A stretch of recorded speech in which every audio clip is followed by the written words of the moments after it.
Pashinyan Titizian. And I'm Rubina Margosian, and this is the Week in Review. Every week, we bring you the stories shaping Armenia and the region. From politics and policy to social issues and conflict, we break down the news and what it means for you. This week in the news, the director of the Armenian Genocide Museum resigns following the Prime Minister's request.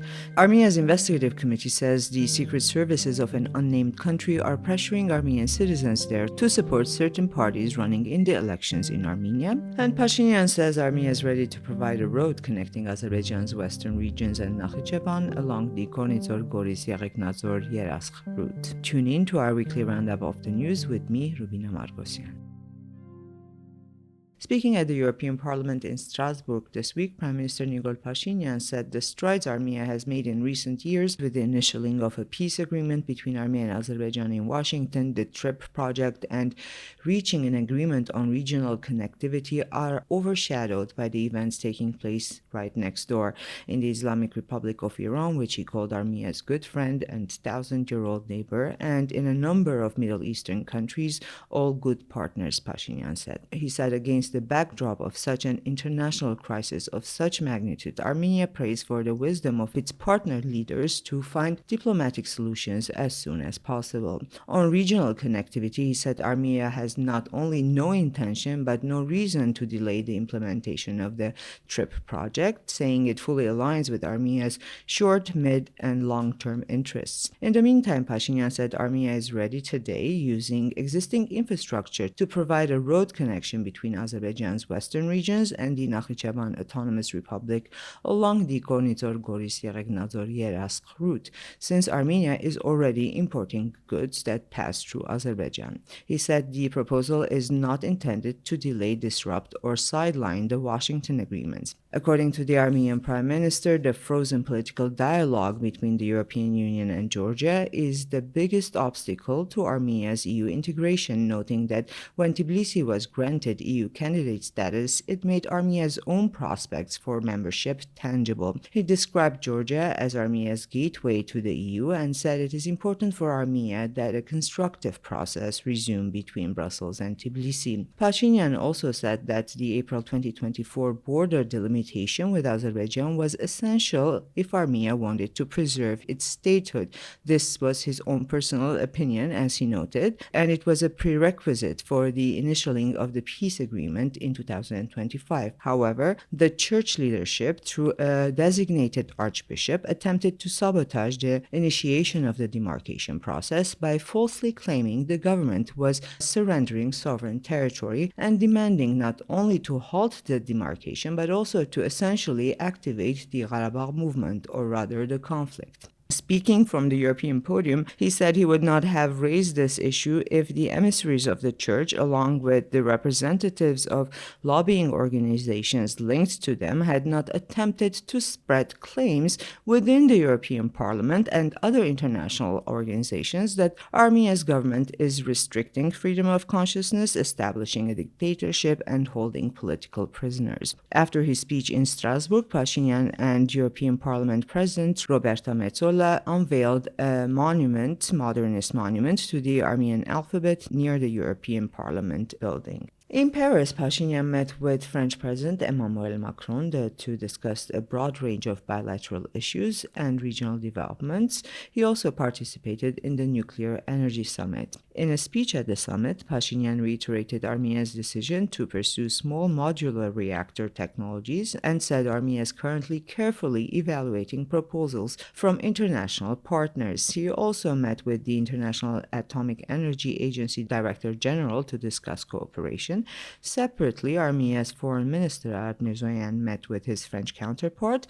The two ministers took stock of the main bilateral cooperation projects and the forthcoming conclusion of France-Armenia strategic partnership. Minister Mirzoyan also met with the U.S. Undersecretary of State for Arms Control and International Security. The two expressed readiness to sign the agreement on cooperation in the field of peaceful use of nuclear energy. In Paris, Armenia's Minister of Territorial Administration and Infrastructure, David Khudatian, met with Turkey's Minister of Energy to discuss possibilities for cooperation in energy. The two discussed electricity interconnection, nuclear energy, and natural gas. Meanwhile, Magnus Brunner, the EU Commissioner for Internal Affairs and Migration, visited Yerevan to discuss Armenia's visa liberalization process, among other things. Brunner praised Armenia's efforts to liberalize travel to EU, saying the political will and resources devoted to the process are already evident. He noted that Armenia is currently the only country in visa liberalization dialogue with the EU. He said he is confident the process will lead to the expected outcome. Interior Minister Arpine Sargsyan, Armenia's chief negotiator in the talks with the EU on visa liberalization, told Commissioner Brunner that the action plan aligns with the government's broader reform agenda and fully committed work is already underway across several areas, including migration and border management, law enforcement, and justice, placing particular emphasis on reducing irregular migration to EU countries and promoting responsible migration practices. At a joint press briefing, Brunner said significant progress has been made in areas including document security, migration management, and the introduction of biometric passports and identification cards, which Armenian citizens are expected to receive soon. He said the next stage will be a progress report on the implementation of the Visa Liberalization Action Plan, expected to be presented in May at the EU-Armenia Summit. Brunner also outlined interim measures to make it easier for Armenian citizens to obtain EU visas. He said interest to travel to EU countries has grown, with short-term visa applications rising by 10% in 2024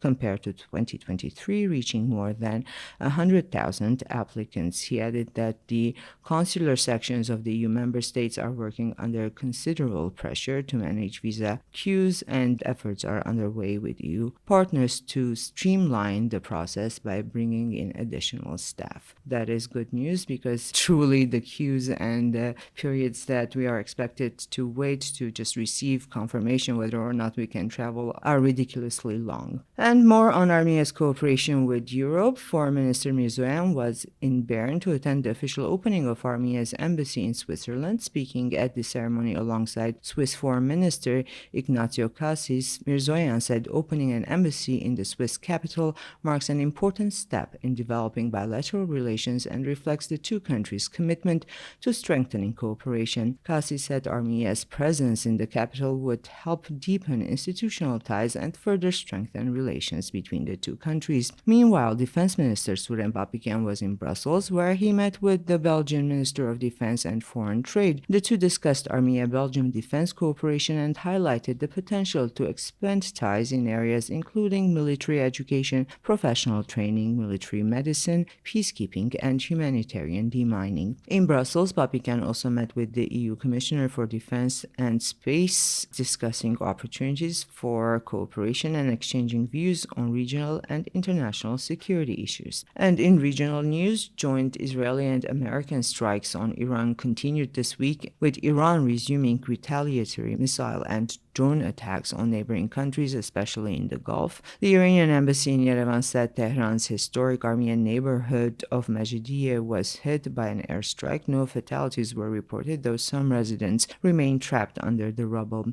Prime Minister Pashinyan, however, did congratulate Mojtaba Khamenei on his election as Iran's new supreme leader, wishing the friendly people of Iran prosperity and lasting peace. Armenia also continued engagements with neighbors and partners on the situation. Armenia's defense minister held a phone conversation with his Georgian counterpart, while Armenia's foreign minister spoke with his Turkish counterpart to discuss regional security. And this week, Prime Minister Pashinyan and Foreign Minister Mirzoyan participated in a video conference organized by the President of the European Council, Antonio Costa, and the President of the European Commission, Ursula von der Leyen, with the leaders of 11 Arab states and Turkey. The EU said they discussed the unacceptable attacks against the countries of the region and the impact on energy security, and condemned the indiscriminate attacks by Iran in the strongest terms and conveyed their full solidarity with the people of the region. While Armenia was the odd participant in this video conference, however, Prime Minister Pashinyan affirmed Armenia's readiness to support all constructive initiatives aimed at peace and stability. Meanwhile, Armenia's foreign ministry reported that citizens of 46 countries have been evacuated from Iran via Armenia as of March 10. Russia alone has evacuated 196 nationals, including 150 50 specialists from the Bushehr nuclear power plant. And a large topic of discussion this week has been the resignation of the director of the Armenian Genocide Museum Institute, Edita Gezoyan. Amid speculation over the reason for her departure, Prime Minister Pashinyan said at a press briefing that he himself has asked Gezoyan to resign after she spoke about the Nagorno-Karabakh conflict during U.S. Vice President J.D. Vance's visit to the memorial and presented him with a book on the Karabakh movement. Pashinyan said presenting a foreign guest with a book about the Karabakh movement, while he has repeatedly stated that the page of the Karabakh movement has been turned and should not continue in Armenia, is a provocation and contradicts Armenia's policy. Public officials who act against Armenia's foreign policy agenda should be dismissed, he said. Following the resignation, Raymond Kevorkian, the French-Armenian genocide scholar who headed the museum's board of trustees, and several other prominent members also stepped down. Civil society groups and scholars have criticized the move, calling it an encroachment on academic freedom. Later, in a live social media broadcast, Prime Minister Pashinyan further elaborated on why, in his view, the Karabakh movement must not continue. He said references to the Republic of Artsakh or the Artsakh issue carry political consequences and ultimately lead to conflict. Well, now the term Karabakh movement refers to the political movement that started in Armenia and Karabakh in the last years of the Soviet Union, and the movement demanded the unification of the Nagorno-Karabakh Autonomous Oblast with then Soviet Armenia. While Pashinyan described the political landscape today as increasingly divided between a party of peace represented by the ruling Civil Contract Party, his own, and a party of war, which he said supports continuing the movement. Pashinyan claimed Catholicos Garegin II, whom he calls by his civilian name, Gatrich Nersesian, has assumed leadership of the party of war, and adding that the former presidents, Levon Petrosyan, Robert Kocharian, and Serge Sarkisyan, fit within that framework. He said voters will ultimately decide the issue in the upcoming elections. According to him, supporting civil contract means rejecting the continuation of the Karabakh movement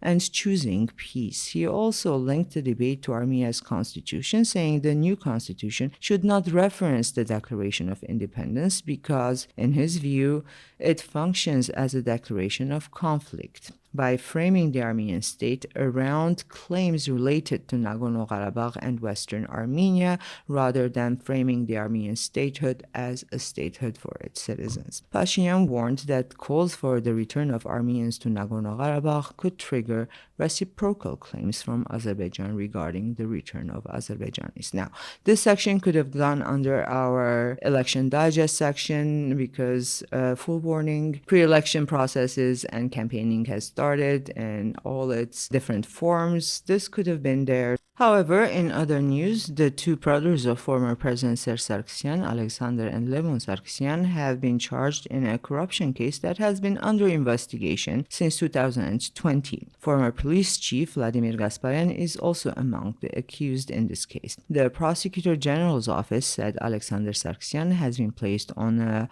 wanted list and the anti-corruption court has ordered his detention. Levon Sarkisyan is already on the wanted list. This is in connection with another case. Both are accused of embezzlement of a particularly large scale. Investigators say that between 2001 and 2018, the brothers used their influence to misappropriate large amounts of state funds. Authorities also allege that between 1997 and 2011, Gasparyan, the former police chief, while serving as head of the military police and later as deputy defense minister, allowed several servicemen to work as a driver for Levon Sarkisyan and as bodyguards for Alexander Sarkisyan instead of performing their military duties. Law enforcement officials say the arrangement resulted in 54 million drams in salaries being paid from the state budget. Gasparyan denies the charges. And according to the investigators, the 54 million drams in damages to the state were reimbursed years ago by Alexander Sarkisyan.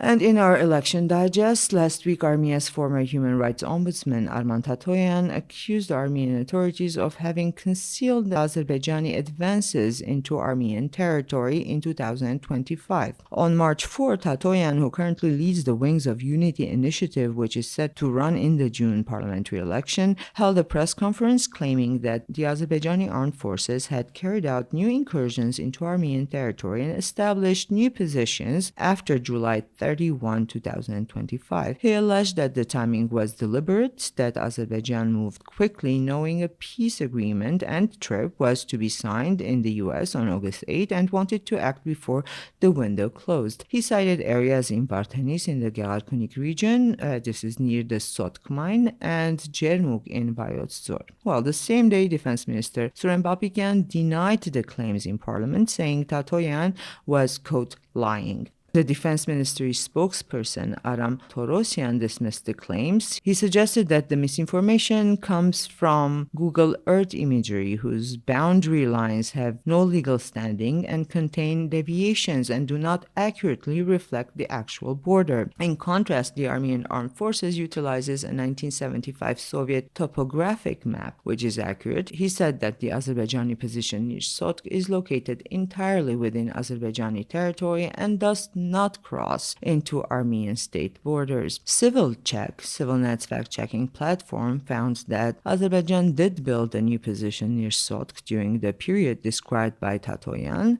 partially inside Armenia's sovereign territory by about 55 meters. However, most of the other engineering works that Tatoyan cited took place in territories under Azerbaijani control, at least under Azerbaijani occupation since 2021, and not immediately before the August agreements, as Tatoyan claims. Another investigative platform had found that the Azerbaijani fortification in Sotk was built starting late July of 2025 and had in fact extended over 70 meters into Armenian territory by mid-October of the year. On the other hand, cartographer Ruben Galichan has said that Tatoyan's claims are based on the wrong maps and that there are no incursions when you examine the situation referencing maps that have been agreed on and are accurate. Well, the situation remains to be seen. But in other news, Armenia's Foreign Intelligence Service said this week it had received information that actors in another country are attempting to pressure Armenian citizens and interfere in Armenia's upcoming parliamentary elections. The agency said individuals linked to the country's special services are pressuring Armenian citizens who conduct business there to support certain political forces participating in the elections, including through financial and organizational assistance. The Foreign Intelligence Service did not name the country involved or the political forces allegedly benefiting. After the statement, Armenia's Ministry of Internal Affairs said police carried out checks and submitted a report on a suspected crime to the investigative committee. Investigators say major business people from this unnamed country, Armenian community leaders, and criminal figures have pressured Armenian citizens there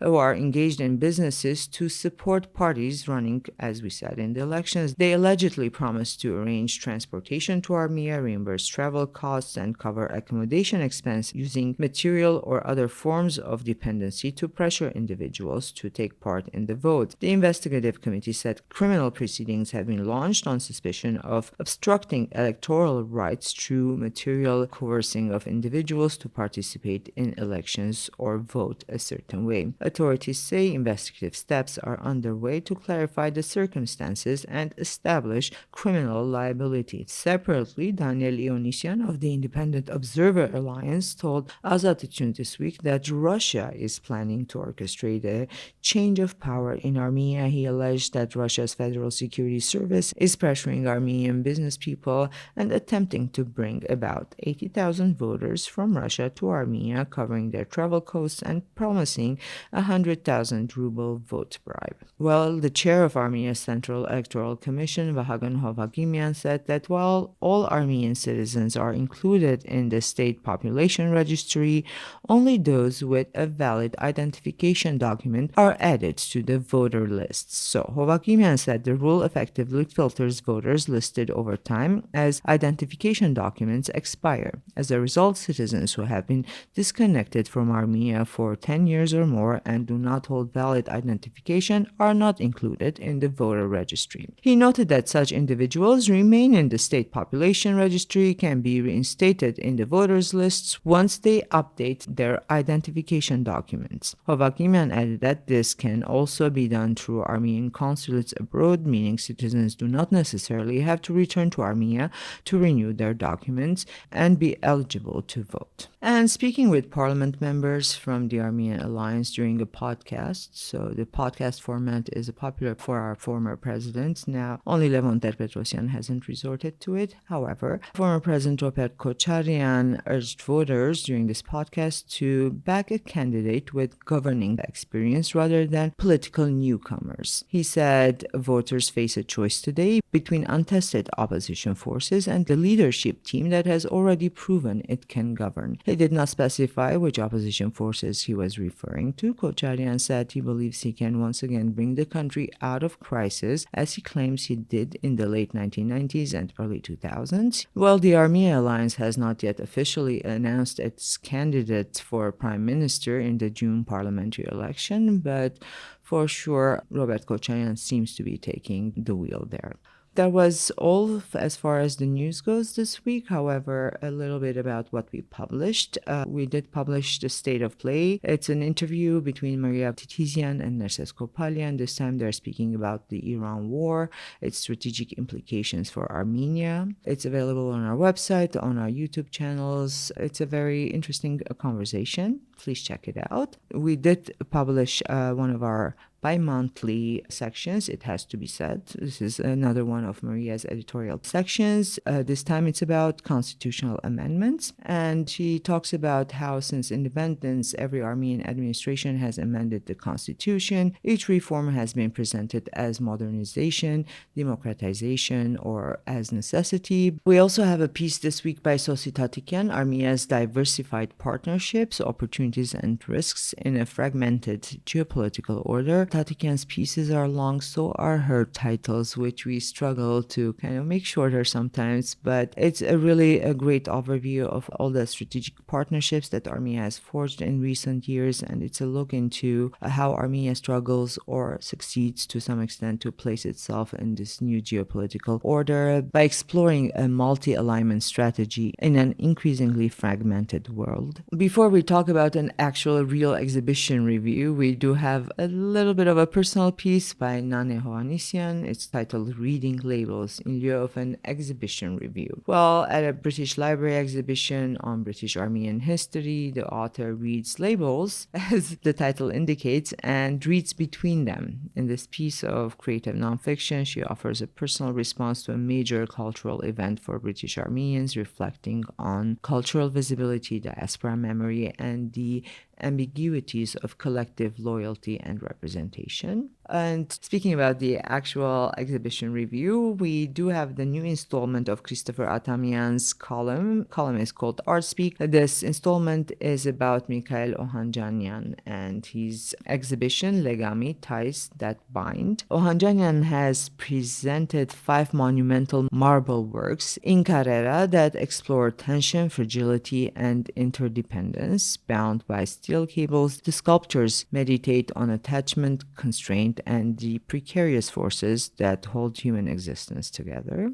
And since last week, Sunday was March 8th, which is celebrated in Armenia, we do have a couple of pieces about women. The first one I want to talk about is the Invisible Masterclass of Productivity. It's by Hasmik Sogomonian, and it's just basically a piece that challenges the notion that mothers on maternity leave or outside formal employment are economically inactive. The author examines Armenia's invisible care economy and argues that unpaid caregiving and early childhood development are vital instruments sustaining family, society, and long-term economic growth. And we have another column, Sheila Pailan's Unleashed, and this time she did really unleash her thoughts on womanhood at our time. It's called The Year of the Horse. Well, she challenges the double standards that celebrate women for a day but judge them for the rest of the year, and makes the case for women to live boldly, freely, and on their own terms. Last but not least, in Armenian, you can find Haranush Dermoyan's piece. It's a little bit of a personal piece based on personal experiences on learning to drive in Armenia, but it's not only about the experience of learning to drive, of why she decided to put it off so long, because she was terrified of not the driving itself, but of other drivers, the pedestrians and the roads and all the culture of driving in Armenia. It's a piece that has resonated in English with our readers, and it's now also available in Armenian. And that was all for this week. Thank you for joining us, and we will be back again next week.